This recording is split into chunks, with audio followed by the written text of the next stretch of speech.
refining facility and the world's largest single train plant. Dangote Refinery, which is currently under construction, is designed to produce up to 50 million liters of fuel and 15 million liters of diesel a day, about 10.4 million tons of the product, 4.6 million tons of diesel, 4 million tons of jet fuel per year, with an additional fertilizer plant, which will utilize the refinery byproducts as raw materials. The integrated refinery and petrochemical project will worth $15 billion and has the capacity to produce 650,000 barrels per day and will meet 100% of Nigeria's refined petroleum product requirements. And it will have a surplus exports when completed in 2021 and will generate 9,500 direct jobs and 25,000 indirect jobs. To discuss this impact and what this means for the entire oil and gas industry, I have joining me is the Chief Executive Officer of CAP3, is the SLA to the Senate President, Vice Chairman Gas to Power Study Group of the NGS, and also a consultant House Committee on Gas, Mr. Olabode Showumi. Thank you very much for your time, sir. Thank you. Thank you for having me. Yes, it's good to have you join us. Very quickly, how would you react to this move first by the NNPC as an expert in the industry? What do you make of it? I think fundamentally, before we rush to judgment in terms of why NNPC chose to do what they did, is for us to understand why they did what they did. I think so. NNPC owes it to Nigerians and owes it to set a precedence to let us understand the parameters and the yardstick that they used to come to judging that Dangote Refinery was a proper investment destination.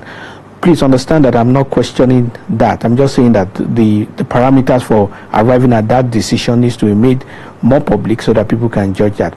But having said that, it's not the first time that government will invest in a private business. It happens all over the world. I mean, the whole concept of PPP is the idea of private partnership, public-private partnership, that's government partnering with the private. But the key fundamentals here with respect to the refinery has to do with the fact that the Dangote Refinery is going to purchase crude in Naira. That is forex loss to Nigeria automatically, because it means that the crude, that crude that is going to be available in Naira ordinarily should have been sold in USD. And given our cash crunch situation, so we need to understand what we are really trying to achieve with that. Now, the understanding is that the amount of workforce and the supply chain issues which is involved in the outsourcing of the crude operations, which leads to the petroleum products, will now be done locally. Of course, that is that is a wonderful development, but it needs to start to operate to know that it's actually going to solve the problem. So rather than being negative, which it will appear like what I'm doing, it's good to see that the plant is fully operational, and then the real value can be ascertained, and based on the real value you can now talk about investment decisions, because Dangote fully is a private business. It's not subject to oversight powers of the National Assembly and other government institutions that are supposed to check government spending, which means that there could be issues with respect to corporate governance. But if you remove all of that, I think it's a good decision. It's the fact that we need products to be available. It's also the fact that it will provide work for Nigerians, notwithstanding that some of the people that work in that refinery are Indians who are also going to consume forex.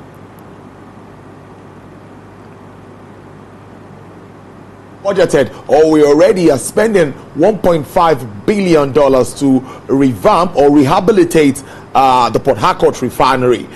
So some will say, why at the same time, why is NNPC still trying to get a stake in this? Does that work for you? I think, like I said, we need to understand the full basis for which these decisions were made.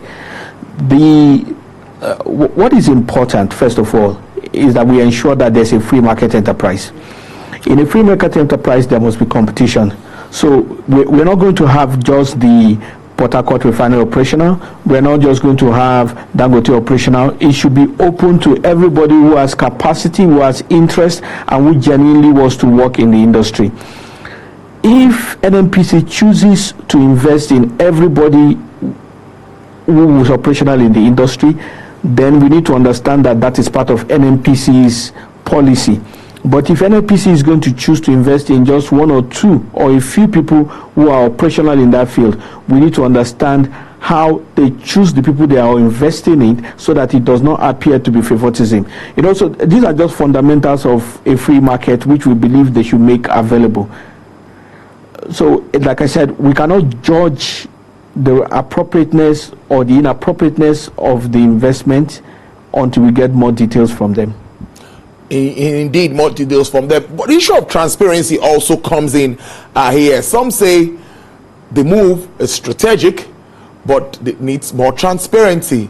Now, if we talk about transparency here, what aspect are we looking at? Do you also think transparency needs to be the watchword here? I think this is not a responsibility of all stakeholders. Corporate governance in public institutions in Nigeria has traditionally been weak, and if there's any institution within government that typifies that, it's NNPC, because of all the ministries, departments, and agencies within the public sector, the one that is least interfered with, the one that is least investigated, the one that is least audited is the NNPC. So by that, having said that, the new regime within NNPC has gone country miles from the previous ones by publishing an audited account, even though some of all those things have been losses. But the fact is that they move significantly further from others. So what needs to happen now is that there needs to be a strong framework which probably the National Assembly can push for corporate governance to be ensured within the NNPC group as it is. But then again, for the private sector companies, maybe there should be some kind of law that will ensure that if an organization is benefiting from government funds, it should be subject to proper scrutiny, so that our commonwealth which goes into there can be properly monitored and to be ensured that it does the right thing. It is easier said than done, but it needs to be done. So, according to also the press statement yesterday from the NNPC, the corporation has identified 6 refineries that they want to actually invest in. They say 5 of which are ongoing, but I think the biggest of it is the Dangote Refinery. They are also citing energy security here. Mr. Shomi, you agree with me that is key at this time? And could this also make us, one way or the other, if they work together, could we at that point become exporters and maybe make some forex for the countries? Are there more of positives in this than negative? Maybe that's the way I should ask it. Okay, so when we are talking energy security, I think maybe the point they are wanting to ascertain is energy independence. Basically a situation where all our energy needs is determined by us rather than having input from somewhere external. For a lot of the developed nations, especially those who don't produce any crude, for them, they can't be energy independent because they don't have the crude for which they can use to process for transportation, whatever they need crude oil for. But for us, we produce the crude, but we are not able to process the crude into how we can use it. So it is in that area that we are dependent on external factors. Now, with the refining coming in, that dependence on external factors is eliminated. So we now ascertain energy independence, at least with respect to the products, whether it is APK, whether it is DBK, PMS, and all that.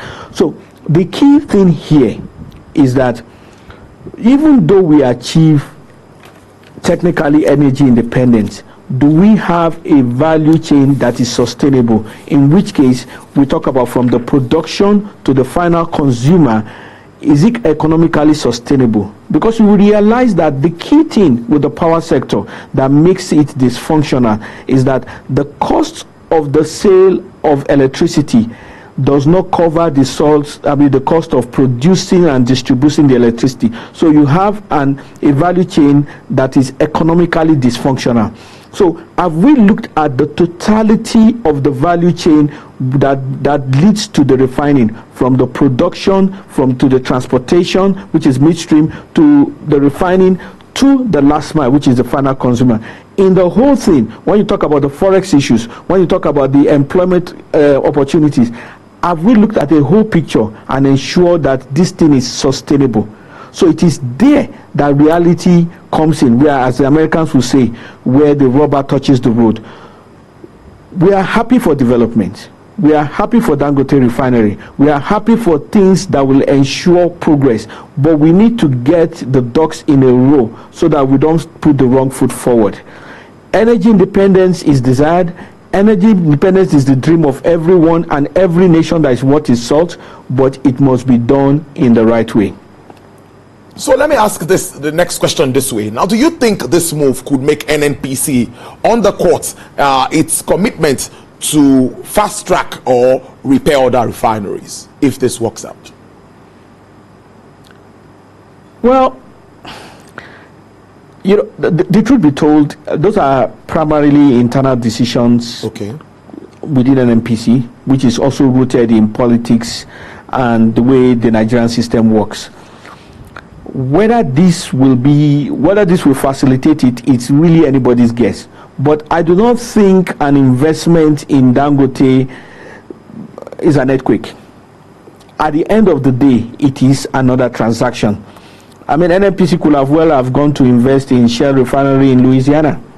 But it's still a refinery. And at the end of the day, we are talking about naira and kobo, or dollars and cents, about income.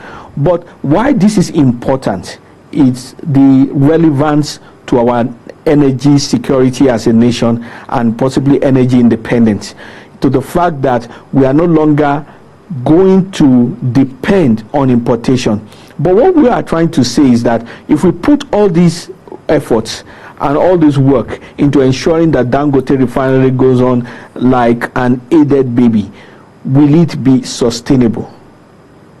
In other words, will we get to a situation where we see that some of these things are not working well, and we have to be, owing to the 20% investment of government, there has to be continual bailing out? So we need to be sure that the economics is right, that it's a proper investment, and the proper agencies and organs of government that ensures oversight should also watch the deal, watch the operation of the deal, so that we ensure that the companies themselves function properly and Nigerians get a fair deal. Almost wrapping up. Now we see a lot of efforts by the present management of NNPC. Also in the media, we see all of the moves, subsidy issues, all of the issues around importing and all of that. How do you see our energy sector or the entire oil and gas industry? Let's do an assessment now as we wrap up. What more do we expect despite all of these efforts? We still have issues with forex, and importation remains the bane of that sector. So what more are we looking at as we move on, Mr. Shomi? So if you compare the energy sector with like a fantastic football game that you want to watch, before, whether it's Man City that is going to play Chelsea and all that, the first thing you want to ensure is that the field is marked properly, so that when a goal is scored, you actually know a goal is scored. If the ball goes into training, throwing, you know it goes into throwing, and then there's a referee. The framework, the fundamental framework that governs the oil and gas industry needs to be reflective of the realities of today. And I think the PIB is going to sort that out. So what will ensure that the industry starts to give opportunities and there is a proper level playing field is the quick passage of the PIB. That cannot be overemphasized. Then, of course, there is the fact that there is a needed strengthening of the regulatory functions, which as of today is scattered across different boards. And to give you, to emphasize how important this is, you know, today, if there's an electrocution, somebody gets electrocuted, there is a process with which NEC, that's the Electricity Regulatory Commission, investigates it. They have a procedure there. They will call the families of the victim, they call the discos involved, a report will be made, a copy will be made to the National Assembly. That process is in place. But today, if there's a cylinder gas explosion, as simple as that is, there's no process for it. There's even nobody to be held responsible. And that is actually as a result of a weak regulatory system that is operating in the oil and gas sector. So once the PIB is passed, once the proper organs are in place, there will be greater opportunities, there will be more transparency. People can, the oil and gas sector can actually employ more people, both directly and indirectly, and Nigerians will really have reasons to smile. I think it's a good way to leave it on that smiling note. Mr. Olabode Showumi is CEO CAP3 SLA to the Senate President, Vice Chair Gas to Power Study Group of the NGS, and Consultant House Committee on Gas. We appreciate you spending your afternoon with us today. We don't take this for granted. Thank you very much for joining Business Nigeria today.